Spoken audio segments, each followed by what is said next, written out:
श्रीकृष्णपरब्रह्मणे नमः। श्रीमद्भगवद्गीता अथ प्रथमोऽध्यायः अर्जुनविषादयोगः। ఈ శ్లోకంలో అర్జునుడు తనకు రాజ్యంపై సుఖాలపై ఉన్న విరక్తిని మరింత లోతుగా వివరిస్తున్నాడు. किं नो राज्येन गोविन्द किं भोगैर्जीवितेन वा येषामर्थे काङ्क्षितं नो राज्यं भोगाः सुखानि च। ఓ గోవిందా, మనకు ఈ రాజ్యం వల్ల ఏం ప్రయోజనం? ఈ భోగాల వల్ల కానీ, కడకు ఈ జీవితం వల్ల కానీ ఏం లాభం?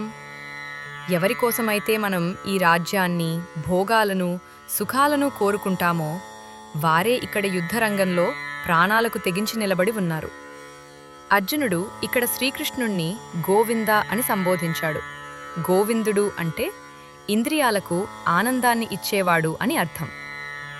నువ్వందరికీ ఆనందాన్ని ఇచ్చేవాడివి కదా, మరి నా బంధువులను చంపి నేనెలా ఆనందంగా ఉండగలను అని అర్జునుడి అంతరార్థం. సాధారణంగా మనిషి సంపాదించే ఆస్తి, హోదా లేదా రాజ్యాధికారం తనవారు చూసి సంతోషించాలని కోరుకుంటాడు. కానీ ఆ బంధువులే యుద్ధంలో చనిపోతే ఇక ఆ రాజ్యం ఎవరికోసం, ఆ సుఖం ఎవరికోసం అనే వేదాంత ధోరణిలో అర్జునుడు మాట్లాడుతున్నాడు. ఈ కంటెంట్ మీకు నచ్చినట్లయితే లైక్ చేయండి, షేర్ చేయండి, సబ్స్క్రైబ్ చేయండి. ధన్యవాదాలు.